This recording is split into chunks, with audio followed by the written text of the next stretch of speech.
Bien, y ahora sí, le damos la bienvenida a Eduardo Katz, que es el director de Salud Mental de ACE. ¿Cómo le va? Muy bien, muchas gracias. Bueno, no sé si es demasiado optimista pensar que por estos tiempos hemos empezado, ya de un tiempito esta parte no, pero es reciente, a tomar un poco de conciencia del debe que tenemos en esta área en nuestro país. El optimismo lo tenemos que tener siempre, porque creo que es un poco el motor que nos impulsa a seguir trabajando aún en situación de adversidad. Es decir, yo veo hace casi 4 décadas cómo viene aumentando exponencialmente los trastornos de salud mental y en todo momento no estaba dentro del radar político ni era un tema que tuviera visibilidad. Exacto. Es decir, era algo que progresaba año a año, quinquenio a quinquenio, década a década, pero silenciosamente. Eso como consecuencia de el no tratamiento precoz de determinadas enfermedades mentales o porque aparecen nuevas. Enfermedades mentales nuevas, no. Ah, bien. Esto y el tratamiento precoz, bueno, acá tenemos que poner en contexto un poco la situación. Durante muchos años el hecho de tener un trastorno de salud mental era considerado algo que era un estigma. Es decir, que una persona podía tener de pronto un trastorno de su esfera cardiovascular o de su esfera digestiva, y eso no le generaba de pronto un inconveniente en su socialización, en su aceptación laboral y demás. Pero si tenía un trastorno de salud mental, y eso se sabía... Lejos de tratarse, se escondía. Ese es el punto. Y si no se escondía, a ver, nosotros llegamos a extremos donde a mí me tocó asistir cirujanos que cursaban una depresión, algo que es totalmente usual. Bueno, le puede pasar a cualquiera, nadie está libre. Y si se tenían que internar, se tenían que internar con una identidad no real, porque si no, luego de superar la depresión... No tenían más clientes, claro. Nadie se iba a operar con esta persona que, entre comillas, lo que decían, está loca. Sí. Bueno, algo de eso, no sé qué opinarán, pero algo de eso todavía me parece que anda en la vuelta, ¿no?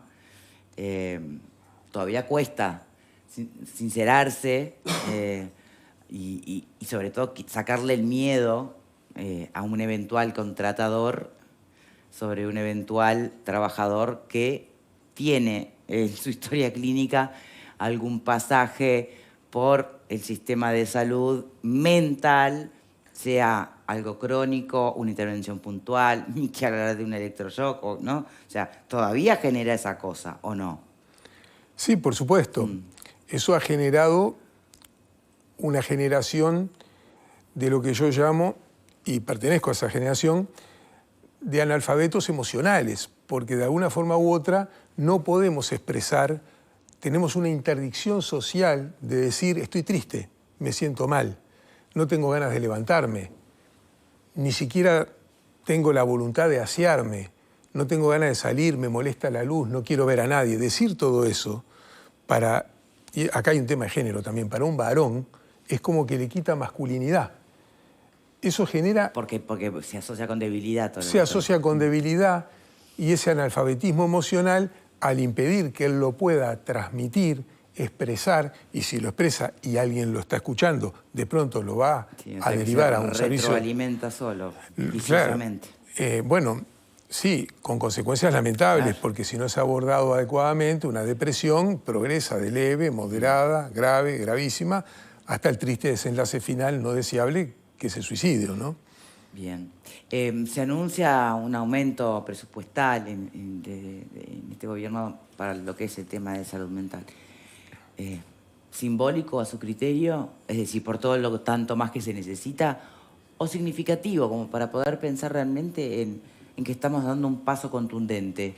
Porque a priori fue una ley de salud mental que en administraciones anteriores no pasó, creo que no pasó mucho, y bueno, ¿esto va a pasar algo?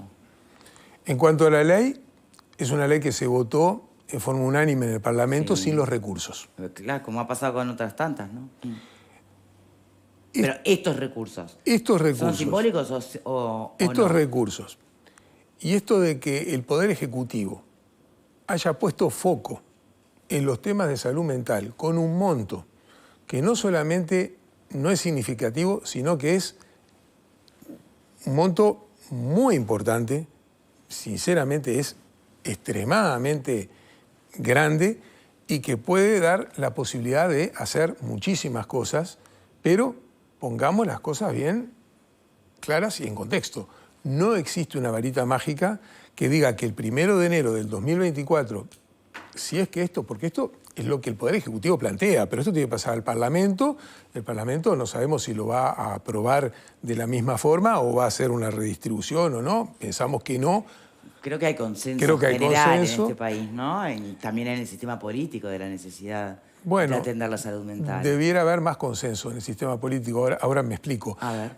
Pero digo, si este monto se aprueba y se aprueba de esta manera, creo que sin hablar de situaciones donde de un segundo para el otro se pueda cambiar una realidad de décadas, podemos partir, tenemos un punto de partida y trazarnos una hoja de ruta para llegar quizás en algunos años a cambiar esta realidad que hoy realmente es bastante mala. Bien, ya me anoto la siguiente pregunta, pero para que no quede en el tintero, ¿por qué se refiere a que no, ojalá fuera de consenso político, en el sistema político, el tema? Bueno, acá voy a dar una opinión o una expresión a título personal, no como representando a ACE, porque en definitiva, a pesar del rol, todos tenemos opiniones. Yo creo que este es un país donde todo se politiza. Recién lo decían ustedes, y yo adhiero a esa postura. Hasta el sismo se está politizando, no es de loco. Ya estamos buscando culpables de un lado o del otro. Bueno, no dijeron todavía que vota el sismo, pero digo, en definitiva, acá tenemos... El tema es quién es la culpa, eso es lo que siempre se busca una culpa. Tenemos un problema que realmente espero que sea solucionable, y es que un plan de salud mental coherente y diseñado por técnicos, por profesionales de la salud mental para la ejecución de esos 20 millones de dólares, que ahora vamos a explicar cómo se dividen, eso debe ser una política de Estado. Quiere decir, claramente, y se tiene que entender, que las enfermedades de salud mental no evolucionan, no tienen la evolución de los vaivenes políticos de los cambios de gobierno. Si nosotros iniciamos con un incremento nunca visto históricamente de 20 millones de dólares entre 4 organismos que estamos articulando, porque no vamos a esperar al 1 de enero del 2024 que estén los fondos para empezar. Hay que empezar a articular antes para rápidamente poder ejecutarlos, ¿no? Si esto va a cambiar cuando cambie cada gobierno... Habrá sido el dinero tirado, ¿no?, a la basura. Realmente no sirve para nada. Y yo quiero dejar bien claro que yo, en este rol que tengo hoy, no en otros, yo no hago política partidaria, hago política sanitaria, y de lo que vengo a hablar es de política sanitaria. Sea el gobierno que sea, esto tiene que ser una causa común que nos una a todos, con la misma bandera. Vayamos entonces directo a la política sanitaria, ¿no? El número anunciado, a la hora de cómo justamente, en qué ubicar esos recursos, cómo distribuirlos. En vez de que me diga el plan puntual, permítanle preguntarle algo más simple, que podamos entender mejor. Como director de salud mental de ACE, ¿dónde está el mayor problema? ¿En que una persona necesite hora y le den dentro de 7 meses y que cuando le den no se proponga una terapia prolongada, la que debería tener, sino que le den, no sé cómo funciona hoy realmente, pero uno escucha muchas quejas, como si en 4 citas o consultas la persona tuviera que estar sana? El problema es un problema básicamente de enfoque. A ver. Hay un enfoque que, es algo obvio, no ha dado resultados en décadas, porque los resultados están a la vista. ¿Pero había enfoque o había negligencia? No, había un enfoque quizás con menos recursos, pero había un enfoque a mi criterio equivocado. Por lo menos es mi percepción. Sí, está bien. Sí, hoy ocupa ese cargo, desde allí está perfecto. Y mi percepción es que siempre esto fue enfocado a tratar las consecuencias del problema y no las causas. Bueno, ahí va. Sí. Entonces, ¿a qué me refiero con esto? Es muy sencillo. ACE es un prestador de salud. Sí. Tiene 2 diferencias con el resto de los prestadores de salud. Una, que es un prestador público. ¿Qué quiere decir esto? Que es pago porque está pago por los impuestos, pero que el usuario, cuando tiene que hacer cualquier tipo de examen, cualquier tipo de medicamento, etcétera, etcétera, no tiene que abonar. Eso es una de las grandes diferencias. Y la otra diferencia es que es el más grande porque tiene 1,5 millones de usuarios, que en un país de 3,5 millones de habitantes es realmente el más importante en cuanto a su dimensión. Quiere decir que yo puedo hablar desde lo que nosotros vemos en ACE. En ACE lo que vemos cuando viene un paciente, vemos las consecuencias. Es decir, vamos ¿Qué pasó con la primera línea de atención? Vamos a un tema bien claro, las adicciones. Por ejemplo. Cuando una persona viene con un trastorno por uso problemático de sustancias, que es bastante frecuente porque ya no hay quien no tenga en su familia o en su vecino, o en su amigo, o en la hija de un compañero de trabajo, o alguien que consuma y en forma problemática. ¿Qué es lo que estamos asistiendo? Estamos asistiendo a la consecuencia del problema, pero no a la causa. Entonces, ¿qué es lo que estuvimos haciendo hasta ahora? Estuvimos aumentando la oferta de servicios, pero corriendo atrás de la demanda. La demanda corre más rápido que lo que nosotros podemos aumentar la oferta, porque la demanda aumenta de forma exponencial, porque los adictos o el trastorno de adherir a las adicciones aumenta en forma exponencial. Lo mismo que los trastornos por ansiedad, las depresiones y los demás desenlaces no deseables. Entonces nosotros tenemos que cambiar el enfoque y ver no solo de aumentar la oferta, sino de disminuir la demanda. ¿Y cómo se disminuye la demanda? La demanda se disminuye con prevención. ¿Y cómo se hace la prevención? La prevención no, y todo lo que sea los trastornos de salud mental, el enfoque equivocado, y acá lo voy a decir porque realmente es lo que pienso, pese a mi profesión, no es de resorte estrictamente del psiquiatra. El psiquiatra no es un ser omnipotente, ni es un todólogo que puede solucionar todos los problemas de salud mental. Es simplemente un médico que hizo una disciplina, una especialidad, que es la psiquiatría, y que trabaja en eso. Nosotros en ACE trabajamos en equipos de salud mental que tienen psiquiatra, psicólogo, trabajadores sociales que muy buen resultado dan, licenciados en enfermería, etcétera, etcétera. Pero aún así... ¿Cuál sería el principal resorte a la hora pensando en la prevención? Pensando en la prevención, el principal resorte es la educación. Es la educación que pasa por 3 etapas, que son la sensibilización de la población, fundamentalmente, la capacitación y algo en lo cual ustedes, los medios de comunicación, van a colaborar bastante, que es la información. Con estas 3 etapas, y por supuesto involucrando a otros organismos como Seranep, tantos organismos, bueno, ni que hablar, acá está, estos 20 millones de dólares, para que quede claro, no son para ACE, son ACE, Ministerio de Salud Pública, MIDES y Junta Nacional de Drogas. Pero, ¿qué resolvimos? Trabajar todos articuladamente en conjunto y tratar de incorporar otros organismos, INAU, ANEP. ¿Por qué ANEP? Porque nosotros podemos llegar a los chicos antes de que ingresen al circuito de las adicciones. Detectar en algún chiquilín una situación determinada. Exacto. El programa Familia... Perfecto.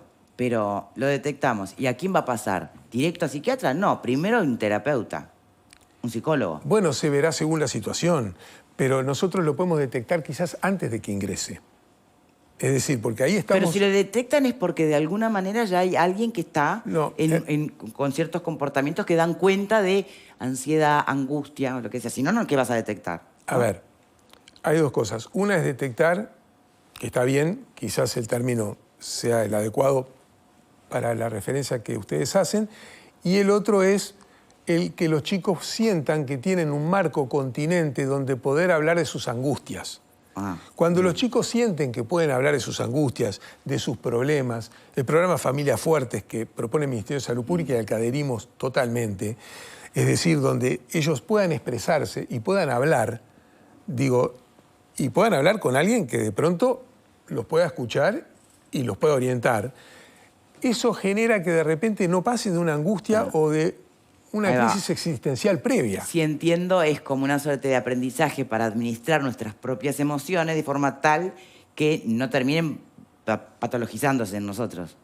Bueno, porque nosotros vivimos en una sociedad de un consumismo extremo y un apuro más extremo que el consumismo, que exige estándares que si los chicos no los pueden lograr, con el apuro que se exige en esta sociedad, ¿qué es lo que pasa?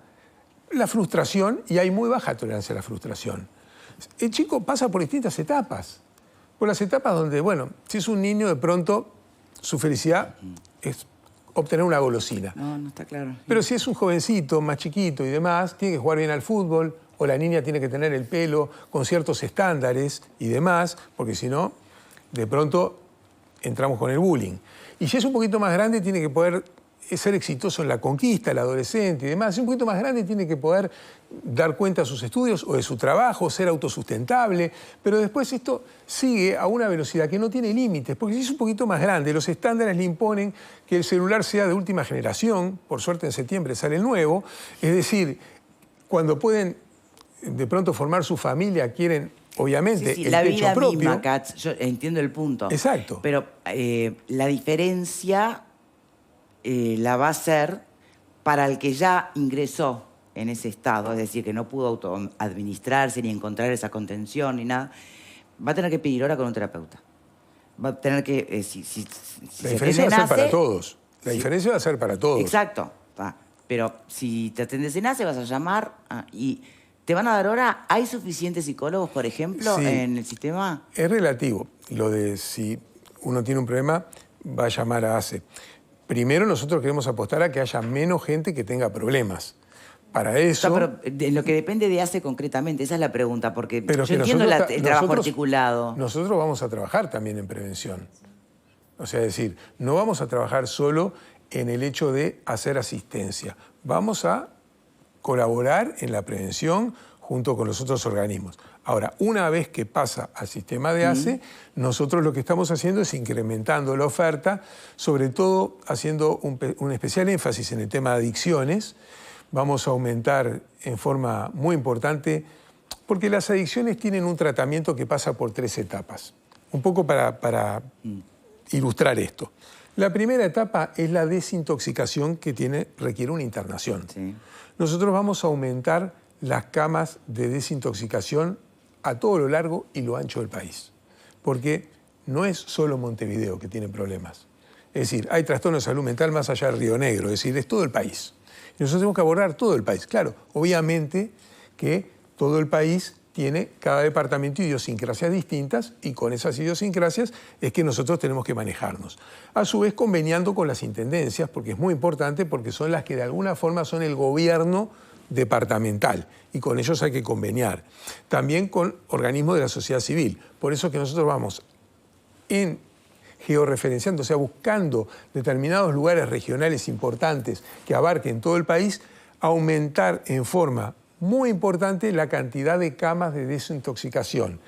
Para la segunda etapa y la tercera, aumentar ya sea a nivel público o en convenio con instituciones privadas el uso o la cantidad de disponibilidad de comunidades terapéuticas. Bien. Para poder pasar por desintoxicación, deshabituación y el tercer paso, que es la reinserción. Culminados estos 3 pasos, cabe decir que una persona que quiere salir de una adicción, si realmente se lo propone, es un camino muy tortuoso, muy complicado, que a su vez está minado de recaídas, de las cuales de cada una hay que tratar de sacar algo positivo, pero puede lograrlo. Ahora, si una persona no quiere salir de la adicción, nosotros podemos hacerle la desintoxicación, pero la deshabituación y la reinserción escapa totalmente a nuestras posibilidades. Es como si alguien que también es una adicción que fuma, el cardiólogo le dice usted no puede fumar, bueno, ya es momento de dejarlo. A ver, la persona no va a dejar de fumar porque el cardiólogo se lo diga. El cardiólogo le puede exponer los riesgos a lo que la persona se expone.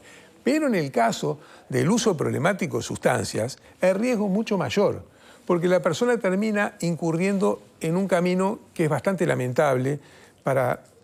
A ver, yo trabajé 30 y tantos años en las cárceles, por eso es que lo conozco bien el camino. El camino es, no en todas las personas, pero bueno, supuesto, en determinados grupos es tener que salir a conseguir recursos para financiar la adicción cometiendo delitos. Y una vez que se comete delitos, esto genera un gasto mucho mayor, que es lo que no se había entendido ahora, porque esta gente pasa a ser huéspedes del INR, o sea, de las cárceles, Instituto Nacional de Rehabilitación, lo cual tiene un costo también para el Estado. Por eso hay que invertir en curar, pero, y acá respondo lo que tú decías, los viejos profesores con los que yo me formé, pero que ya no están en los libros, en las enseñanzas y lo que realmente nos transmitían, porque el conocimiento se transmite de cabeza a cabeza, pero la enseñanza va también de corazón a corazón.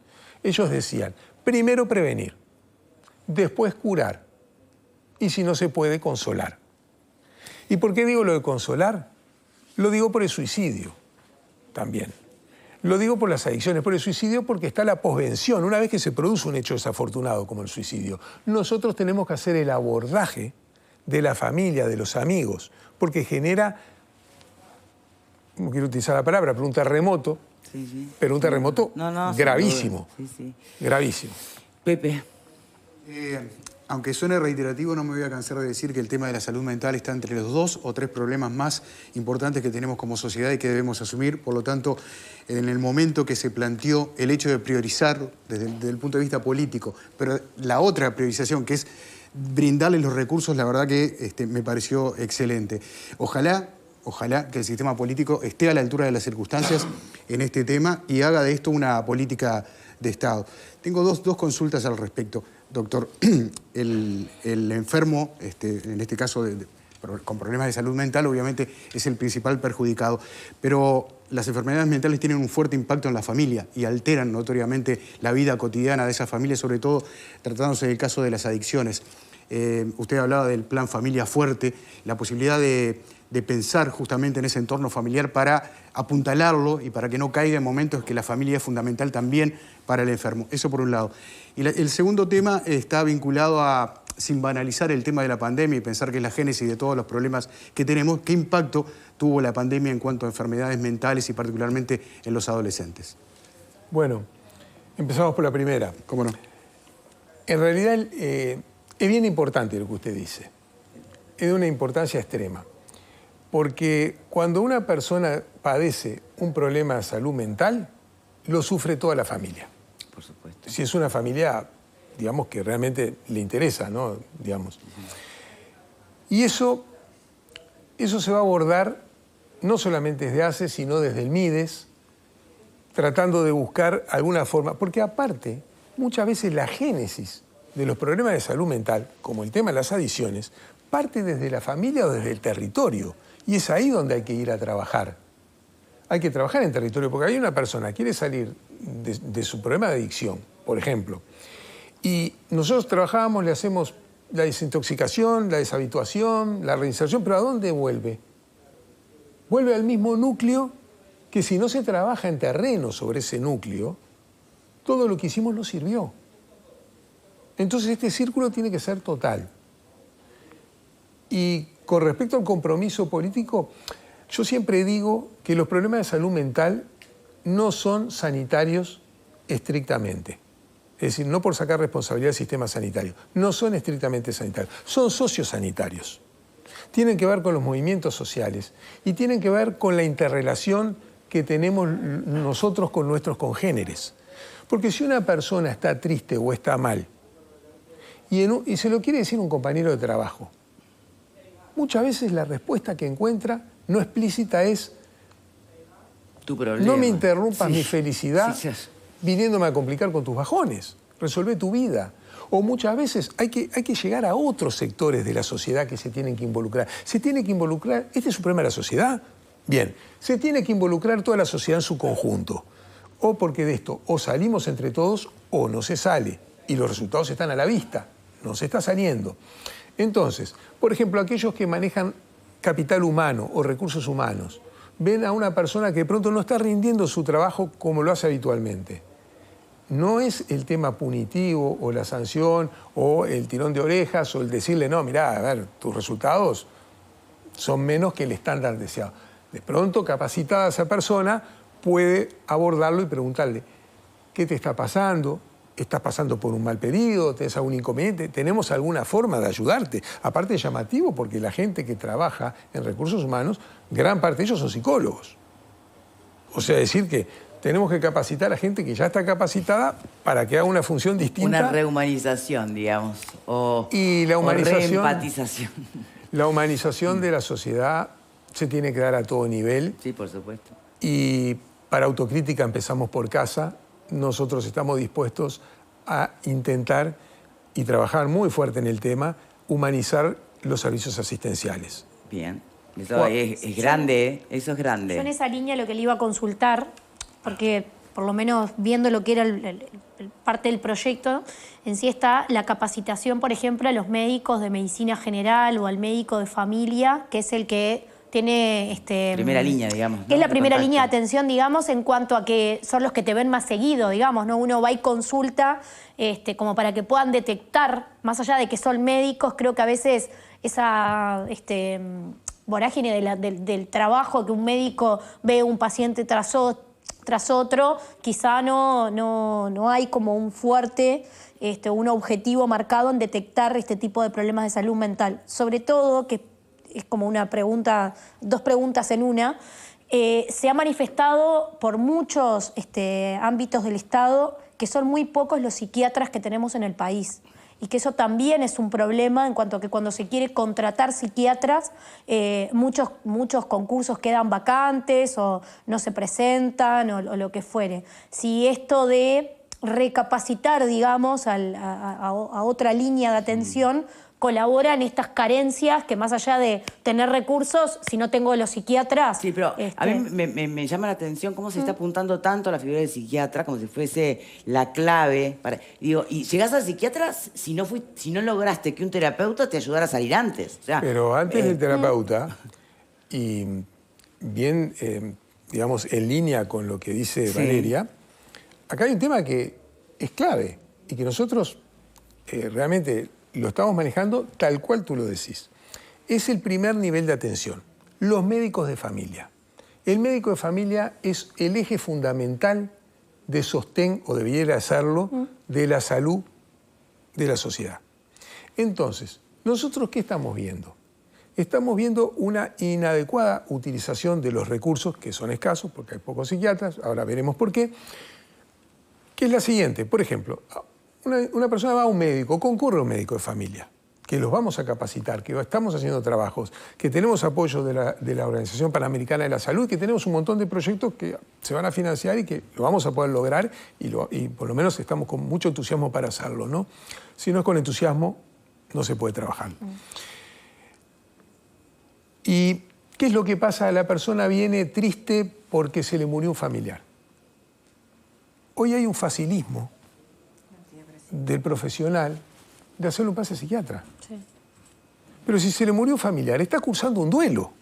Normal y natural. Normal y natural, y si no lo cursa y nosotros lo teñimos con un psicofármaco, ¿qué estamos generando? Una deuda afectiva. Bueno, por eso digo que me sorprende que se apueste tanto al psiquiatra, como si fuese el remedio a la primera de cambio. No se debe de apostar al psiquiatra, se apuesta mal.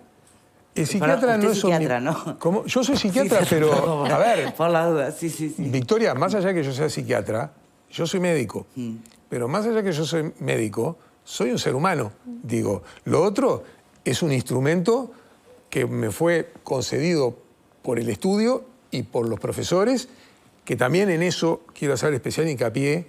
Nosotros recibimos este instrumento, que es para poder trabajar por y para la gente que necesita, y no hay que ser egoísta. Este instrumento hay que irlo cediendo a otros profesionales jóvenes, de ahí la capacitación, que es importante, porque un día nosotros no lo vamos a utilizar ese instrumento, quiere decir que con conservarlo, como quien no pasa la receta de cocina, no vamos a hacer nada porque no lo vamos a poder utilizar. Entonces se lo tenemos que transmitir a otro más joven y tenemos que ayudarlo si tiene alguna dificultad y tenemos que asesorarlo para que cuando nosotros nos retiremos el otro más joven pueda seguir ayudando a la gente. Eso es bien importante. Con respecto a la capacitación del primer nivel de atención y el pensar que el psiquiatra es un todólogo, un ser omnipotente, un ser que todo lo puede solucionar, no adherimos a esa postura. Nosotros somos un integrante más de un equipo. Pero, a ver, ¿es muy importante un psiquiatra? Sí, es muy importante un psiquiatra. Pero yo siempre cuento una anécdota de una señora que sufría crisis de angustia. Yo trabajaba en una móvil en esa época y como tenía un dolor precordial, mandaban a la emergencia médica móvil. Y cuando yo llegué por primera vez le pregunté, señora, ¿a usted le está pasando algo? Porque tenía dolor precordial, el electrocardiograma daba normal. Entonces le pregunté si le estaba pasando algo, si tenía algún problema. La señora se puso a llorar y me dijo que sí, que el problema que tenía es que tenía rota la cisterna y por su avanzada edad no podía levantar el balde. Bueno, sencillito, fui y me fijé, vi que era el flotador, compré un flotador nuevo, se lo cambié, quedó solucionado el tema. De psiquiatra sanitaria en un segundo. Ningún problema. Hacemos todo. Sí, está bien. El tema se suscitó con las bromas de mis compañeros cuando a los 6 meses llamó porque se le había roto el cuerito de la canilla, ¿no? Pero bueno, a ver, en ese momento, ¿qué es más importante? ¿El médico? ¿El psiquiatra? ¿El ser humano que está dispuesto a ser solidario? Aunque no tenga la profesión de sanitario, bueno, le buscamos la vuelta, ¿no? Pero digo, claro, el ser humano ante todo, ¿no? entonces Pero, estamos hablando de un problema, por eso recalco bien, que no es estrictamente sanitario y mucho menos estrictamente de resorte de psiquiatra. Ahora, ¿por qué si tenemos que hablar, por ejemplo, de diabetes en nuestro país, no estamos hablando del Estado articulando, porque hablamos de diabetes concretamente con lo que supone? La enfermedad mental también tiene las cosas bien concretas, ¿no? No. Ahora me lo va a decir usted. ¿O cuál es la diferencia que entre una enfermedad, como puede ser, no sé, alguien que necesita insulina, y alguien que necesita algún antidepresivo por un problema de los neurotransmisores? ¿Por qué para un tema, tiene que haber toda una movida del Estado, brazos articulados y no sé qué, y en el otro tiene que haber ¿quién es el médico? ¿Cómo? Endocrinólogo. Endocrinólogos. Diabetólogo. Y nadie está hablando de el Estado integrado y todos estos, ¿no? Nuevas creaciones de organismos. Porque hay enfermedades. En primer lugar, si me voy a guiar por los conceptos de mis profesores, no hay enfermedades sino enfermos. Sí, son todos distintos. Sí. Pero, con el perdón de ellos, hay algunas enfermedades que se pueden protocolizar solamente con el médico y con la medicación. Y que tampoco la causa tiene que ver con los movimientos sociales, con la sociedad y con las apuestas políticas y con el compromiso general. Acá yo he visto una sola causa que nos enuclea a todos, en la cual no hay partido político y en la cual todos nos ponemos la celeste, y es cuando juega la selección mayor un partido de fútbol. Entonces, si nos podemos unir todos por una causa común como es un partido mundial de fútbol, ¿cómo no lo podemos hacer para no perder vidas?